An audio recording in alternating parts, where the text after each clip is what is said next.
There are those who believe that the world we know is not what it seems. Get out! That the devil is real, and that we are in the middle of an epic war he is waging against us. If you look at the world, there seems to be another force at work that has a will towards evil.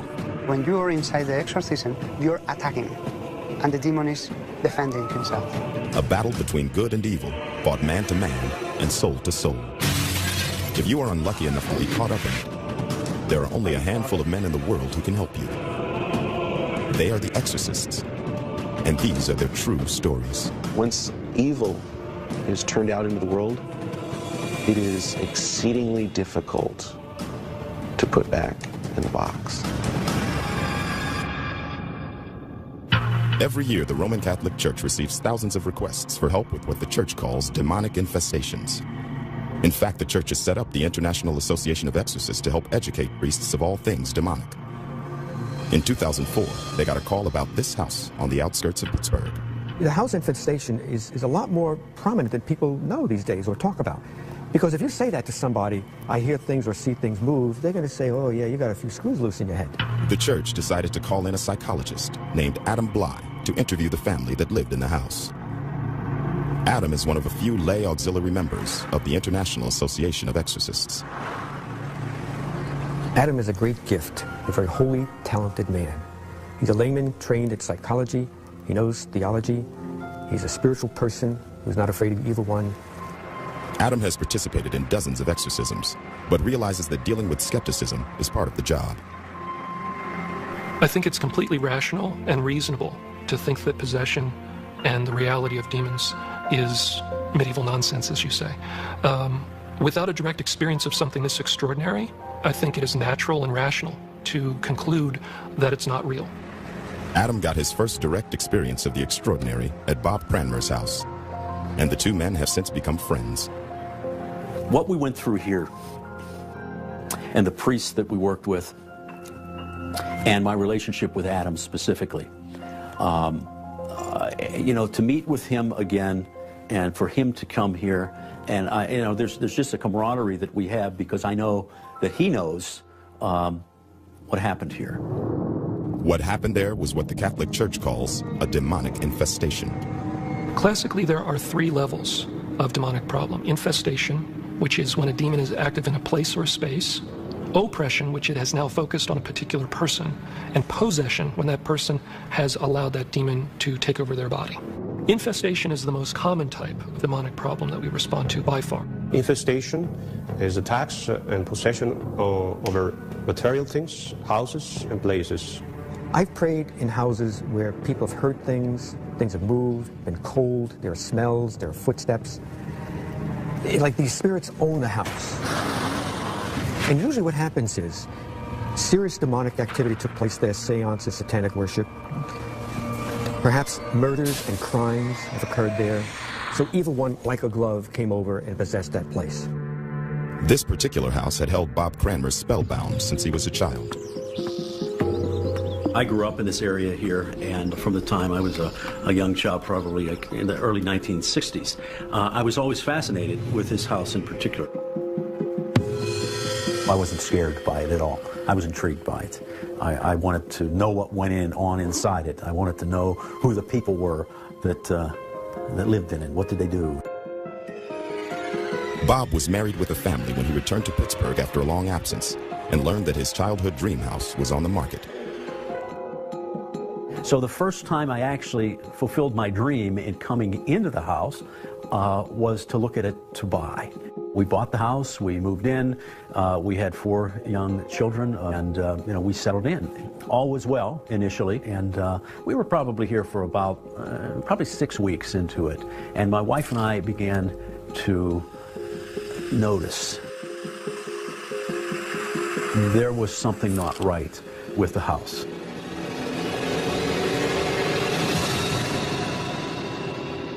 Things would be moved, things would go missing.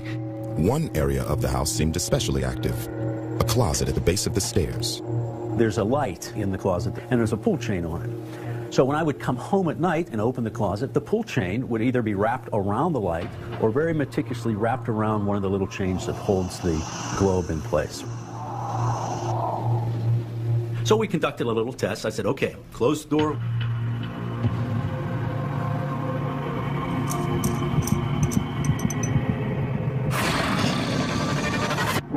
Open the closet again, and sure enough, the chain moved. So we knew then, okay, we got a ghost. All the neighborhood kids that we met, they'd be like, oh, you live in that house. It's pretty spooky. We're like, yeah, it's haunted. You know, they wouldn't believe us. We'd invite them over for a night, and, you know, none of them would ever come back. It's very important to understand the difference between a human spirit haunting and a demonic haunting, which we would call an infestation. From a Catholic perspective, the human spirit haunting is a soul in purgatory, signaling that they're present. A demonic infestation is destructive. That seemed to describe what was happening in the Cranmer house. Bob would wake up every morning with scratches, and it looked like a cat's nails had scratched him down his back. Two of my kids saw a dark shadow standing over their beds. In the shape of like a human, and it came just like hopping into my room, stood at the foot of my bed, and I just looked at it for a second. And I pulled the blankets up over my head, flew out of my hands to the bottom of my feet, folded perfectly. As years went by, certain members of my family began to have mental issues, oppressions, very paranoid type behavior, completely out of context with who they were and who they are. It's Malik. He's my friend. I guess you'd say went out of control, and got pretty crazy there for a couple years. I spent 14 days in psychiatric ward, locked down in a psychiatric ward, because this thing was affecting me, and we didn't know that at the time. We thought it was just me. We all weren't the same people. We were all completely different. Finally, 2002, 2003, the phenomenon in the house became very apparent, kind of in your face. I mean, it was not masking its presence anymore. And what do you do? I mean, I was a Protestant at the time. I went to the pastor, the pastor of my church, and told him about this. And his eyes got as big as 50-cent pieces, and said, "Oh, yeah, okay, thanks." I've seen the movies, The Exorcist, and so on. And what do? You talk to a priest. As an experienced priest, Father Mike Salvagna was familiar with demonic infestations and blessed the house many times in addition to celebrating Mass there. There was two priests who would come to the house, and then there was this kind of mysterious, mystical priest who would only talk to me on the telephone. And he said he could not come to the house for whatever reason. He said that if he came to the house, things would get much worse. Experience has taught the exorcists that demons fight to retain what they've conquered. All right, why a demon would want to infest a house? Well, it's territorial. The demon wants to possess the earth, possess people. Ultimately, wants to kill them. So, any way the evil one can wreck family life, he's gaining ground. A number of different priests came to bless the house. But when the prayer sessions seemed to have no effect, Adam Bly was called in. I got involved in the case as an outside observer, brought in to just provide kind of validating outside observation. And I guess they wanted a fresh set of eyes. What happened next would change Adam's life and put him in regular contact with forces he believes can only be called by one name: demonic. After years of living in a house they believed was haunted, Bob Cranmer and his family called on Father Mike Salvagna and Adam Bly to see if they could rid the house of evil spirits. But that's easier said than done. Being involved in demonology, being involved in working with people that have become entangled with the demonic is complicated. At the beginning, you feel like a detective. You're trying to figure out what went on here, what is still hidden, what secrets are being kept. Father Mike and Adam went through the house, blessing every room. And so, Lord, we take our blessed water and blessed salt. Holy water is a very powerful sacramental of the Church. We use it during exorcisms because it seems to cause demons pain and compelling them to obey commands. But instead of cooperating, the demons seemed to be fighting back. Blood began to run down the walls, began upstairs in the stairway to my right, and progressively came down through the second floor to the first floor. And you would actually see what appeared to be red blood that would be brown when it dried that would run down the walls. I have pictures of it. I also had it analyzed by a lab as to what it was, and they really weren't sure what it was. That would happen a day or two after the house blessing. In that, we throw holy water. It was probably, the devil always reverses things, and so it's a way to show defilement. Their version is to throw blood on the walls. Within a week, things were worse than they'd been before the blessing. The phenomenon as they took place became more and more ominous. And really a lot of it was centered in these two bedrooms. There was a time for probably about 7 months where we vacated these rooms completely.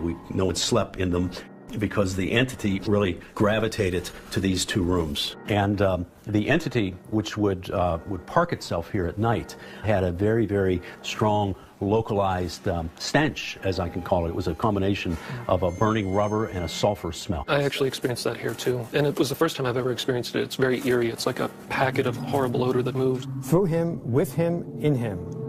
More prayer sessions followed, but conditions in the Cranmer house didn't improve. We were doing everything that could be done from a religious standpoint, and it wasn't working. I mean, it was getting worse.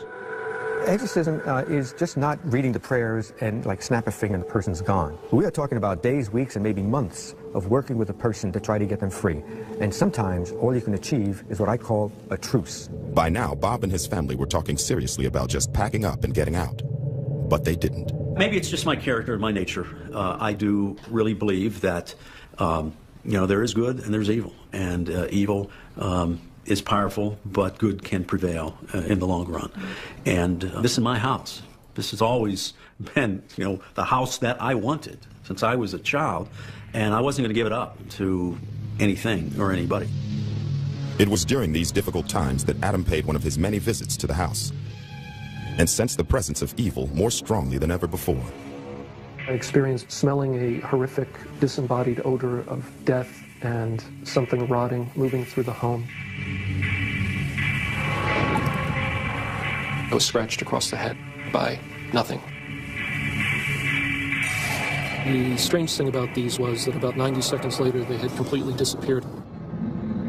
As he was getting ready to leave, Adam paused by the front stairs, his attention drawn to the closet with its quirky light bulb chain.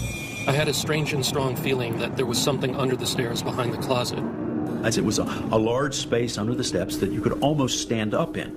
It had been sealed for almost 100 years. There was no access into it at all from the floor, from the side. Adam suggested they break through the wall, and what they found there mystified them.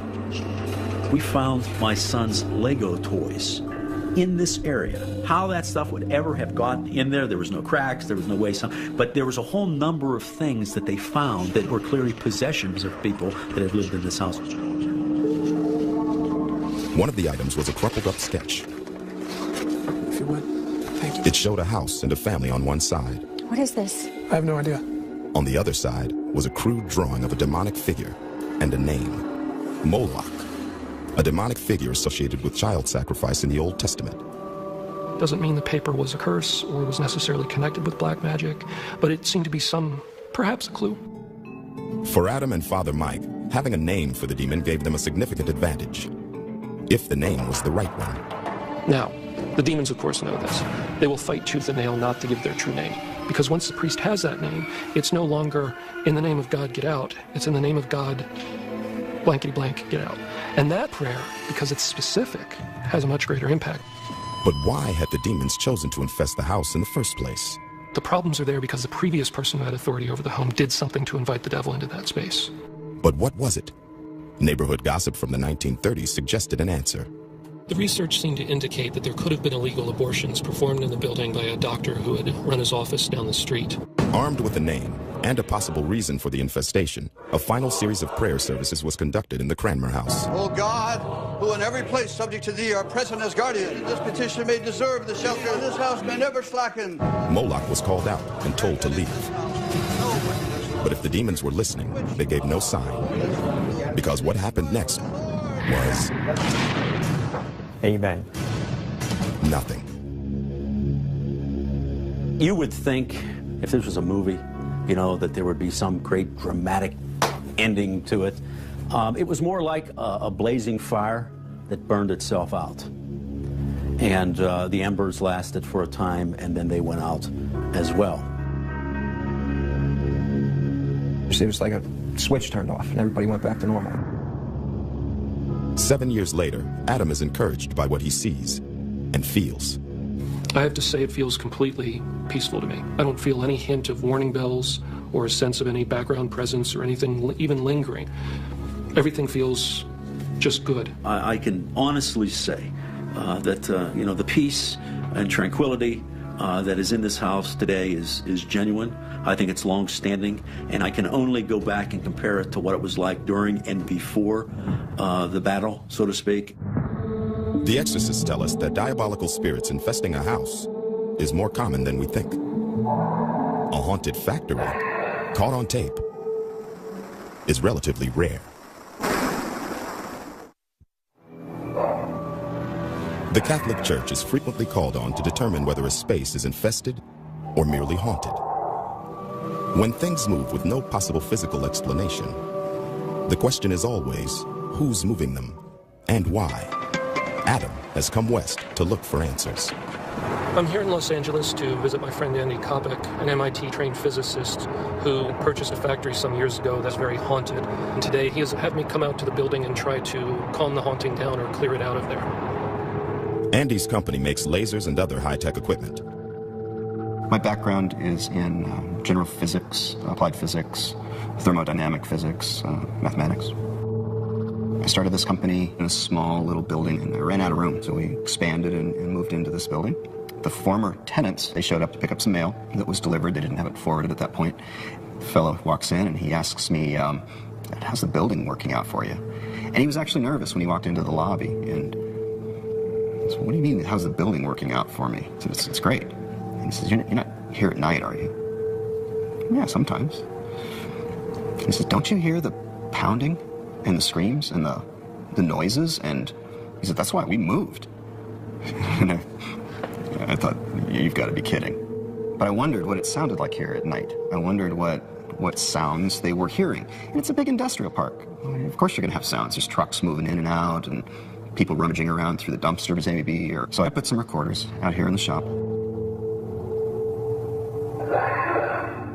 After reviewing some of the audio, I didn't think about a haunting. I thought someone was getting into the building. It was very noisy, and it sounded as though it was all coming from inside of this room. Andy changed all the locks, and when the sounds still didn't stop, he decided to install security cameras to catch the intruders on tape. Instead, the cameras picked up something totally unexpected. The security cameras were picking up motion in different parts of the building, and no one was in here. Things were moving. Things were physically moving and making sounds. I was fascinated.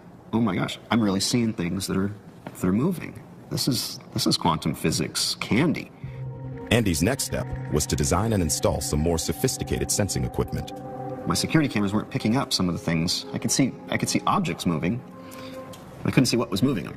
So built some special cameras that can image down into the shorter wavelengths of light, things that we necessarily can't see. There were endless hours of camera footage where nothing happened. But every so often, the ultraviolet camera would pick up something. At the exact moment objects moved. Now we start doing this investigation, and oh my gosh, here is an enormous manifestation of energy that I can see on the camera. We're actually measuring these energies. We're seeing these things happen, and it's not just someone saying, I have a weird feeling.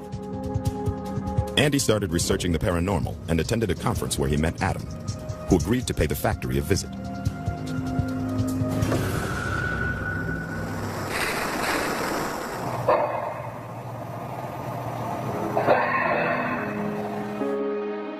Can you play that again?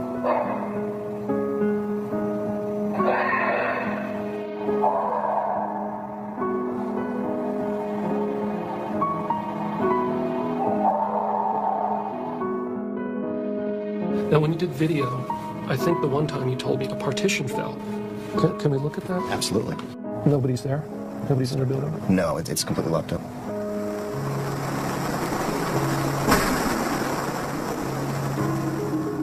And that part's clearly destructive. And that wall you added, right, when you got here? Yes. Interesting little side story. That's the same area that the previous tenant had problems with. Yeah, I never put this together until now, that there seems to be a localization, because what I've noticed with some hauntings is they seem to be almost tethered, like in a 20-foot radius circle. And this is often seems to be with human souls, particularly bad people, that we think are in purgatory and are working out their spiritual baggage, but they don't seem to be allowed to move very far. And it's dawning on me as we're looking at this that that's all within a 20-foot radius, 40-foot diameter area. It might fit that pattern.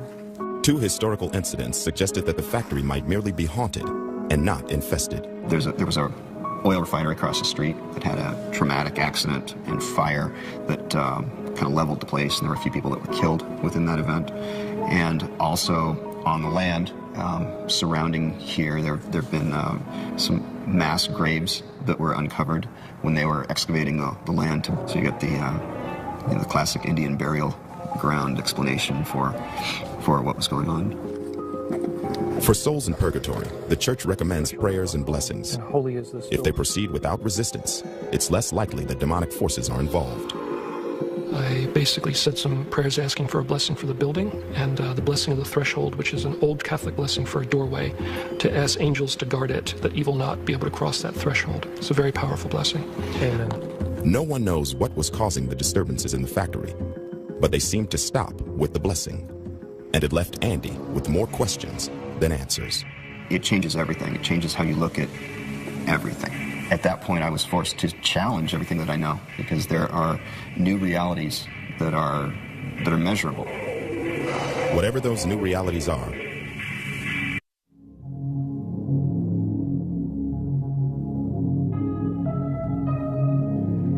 all across the country, interest in the paranormal is on the rise. And it's keeping Adam busy. Sometimes I'm on the road 90% of the month. I'm continuously being summoned, so I'll jump on a plane. I'll land in some city. Somebody will take me to a hotel or a rectory, and then take the ride over to some exorcism, deal with some demon. Right now I'm in the Midwest. I'm heading to check in with Misty, a woman I've been working with for about 5 years. Like many people that have gotten involved in the occult in the form of the paranormal, she has developed a problem. What's present right now is a real evil spirit, and it's in this room as we're talking, and it's angry. The demons use many tricks, and one of them is through spirit communication, divination, in order to lure people into a relationship with them. In Misty's case, her free will choices to open the door to spirits through divination is what led to her problems. The more we engage our free will to consent to evil or to the suggestions and insinuations of the devil, for example, by a pact with the devil, satanic rituals, dabbling in the occult even, it opens the door. I went on my first paranormal investigation, and I saw somebody doing dowsing rods, and I was immediately drawn to it, just beeline. For Misty, the door opened with dowsing, the ability to sense energy fields with metal rods. I started using them in ways probably most people don't use them. I was able to help other investigators locate where the spirits are, ask them to come up and communicate with me first if they were stubborn. It was captivating. It just kind of pulled me in, and it pulled me in very quickly. I was always under the understanding, if you're doing it for the right reasons, and if you keep yourself grounded and you pray to God and you ask for protection, that you're going to be safe. And that's not true. It's not true.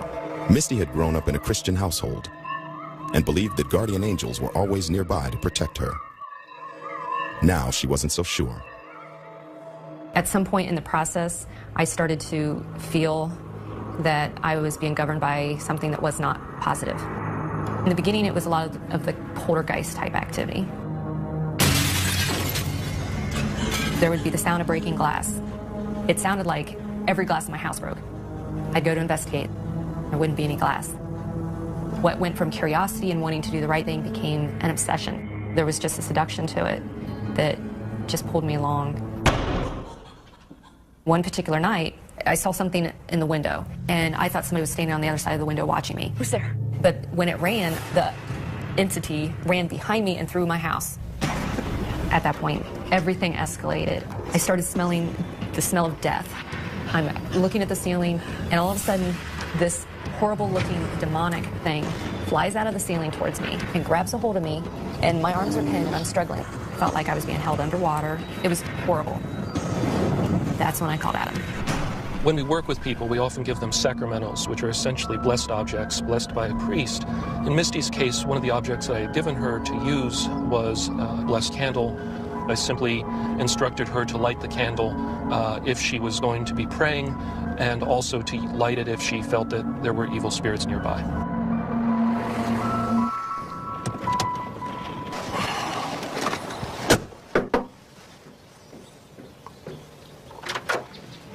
Yeah, it's good to see you. Nice to see you again. You feeling okay? I can feel that there's something that keeps popping in. There is still something there. I certainly feel a physical difference. Does it feel like the same kind of things that communicated with you over the years?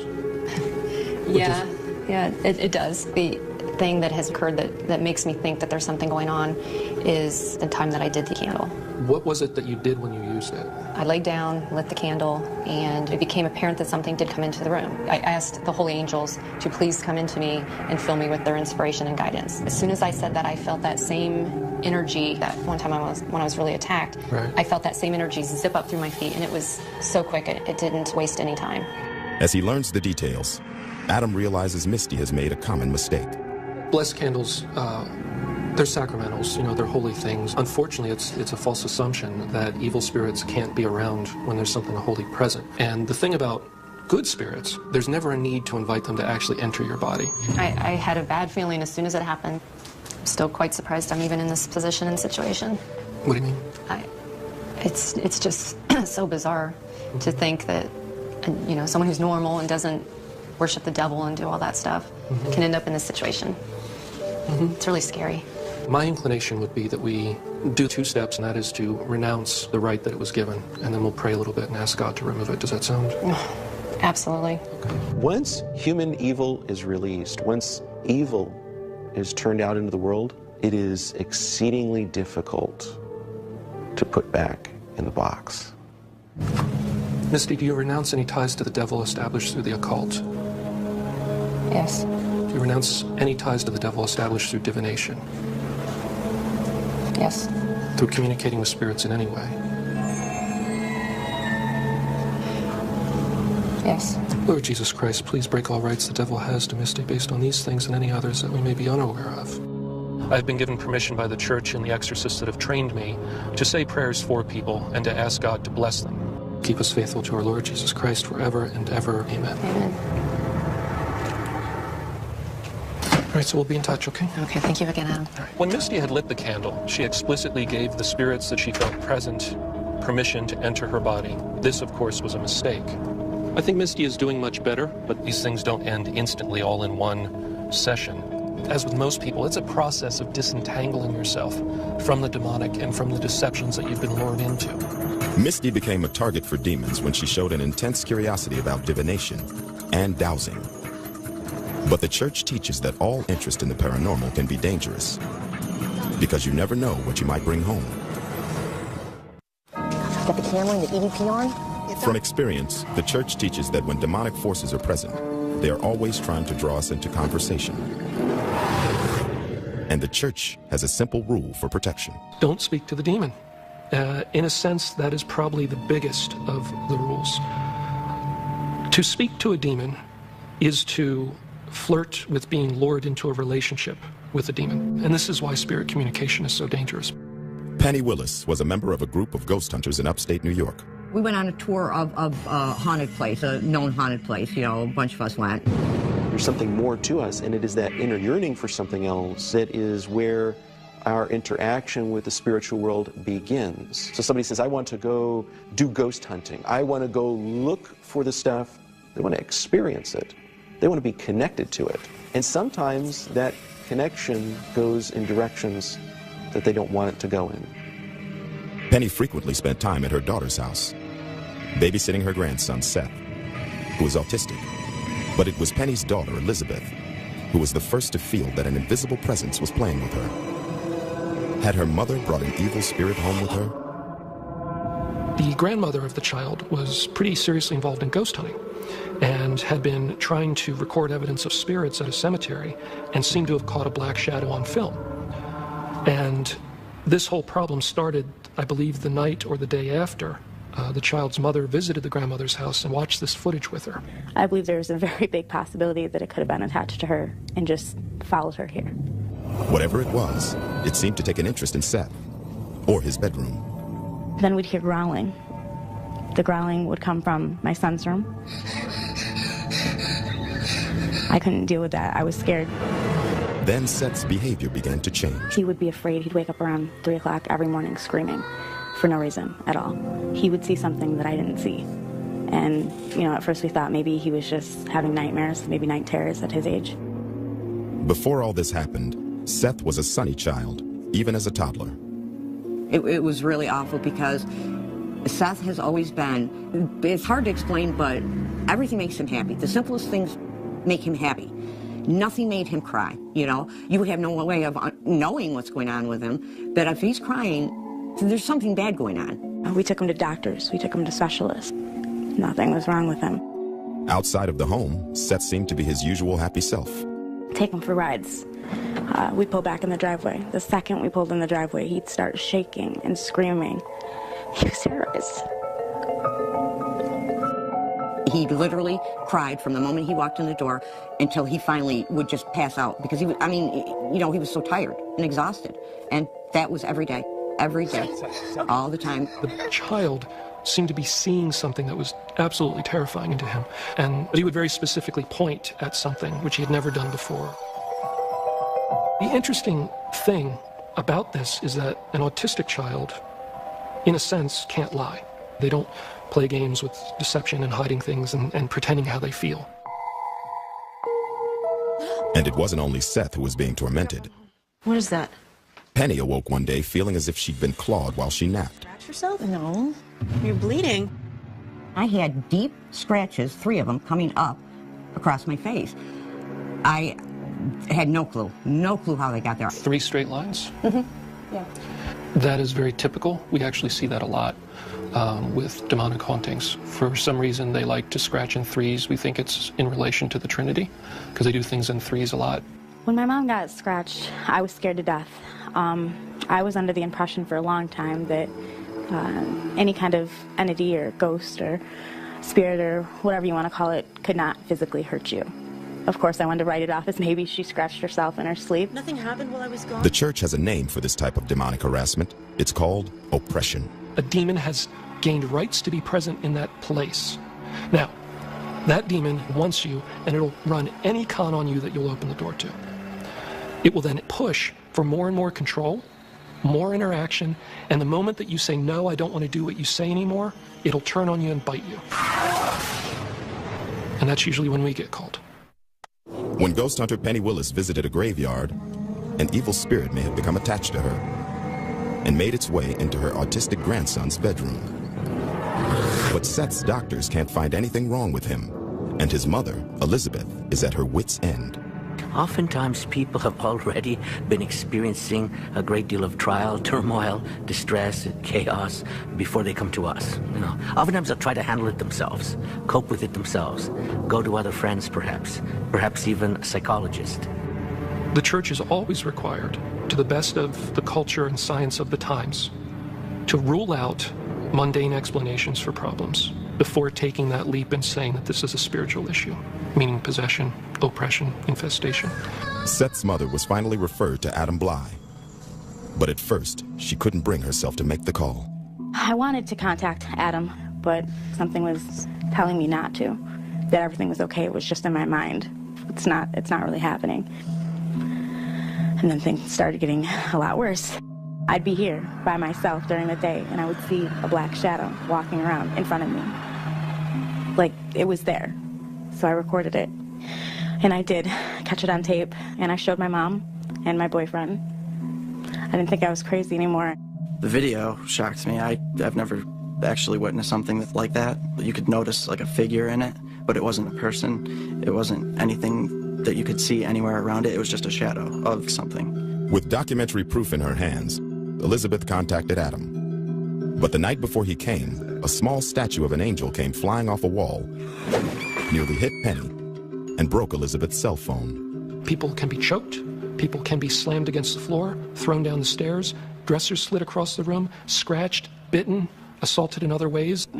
I don't know how to explain it. I just know that whatever it was, it did not want to leave. Adam sensed a demonic presence on that first visit. But the exorcism ritual can only be performed by a trained priest. So Adam simply blessed the home, paying special attention to Seth's bedroom. Went there, did a house blessing, said some other prayers. So we may defeat the evil that resides. Everything stopped. Seth had been out of the home during the blessing, but when he returned, his reaction seemed to confirm that something had changed. He was apprehensive at the door, looked around, seemed to realize something, got happy, ran to his room, looked in his room, looked around, went and jumped on his bed and started jumping up and down and laughing, and it was a very beautiful thing to see. My son went right to Adam and climbed up in his arms and gave him a hug. That's impossible for my son. He's autistic. He did not go to anybody he didn't know. It's almost like he knew Adam was there to save him. I think we nipped it in the bud this time, and I'm praying that the grandmother, makes a final decision about not playing around with inviting spirits home. Many people make a fundamental mistake. They think that they can open the door to evil, take a look at it, tickle its tummy, close the door, put it back on the shelf, and never have to worry about it again. The devil will not show himself to be an angel of darkness. Rather, he'll always show himself to be a good spirit, an angel of light, a good spirit guide, for example, so to speak. The most frightening aspect of all of this is the lack of, the real powerlessness that all of us have over these things as atomized human beings, as individuals. We're up against something that is really, really, really big.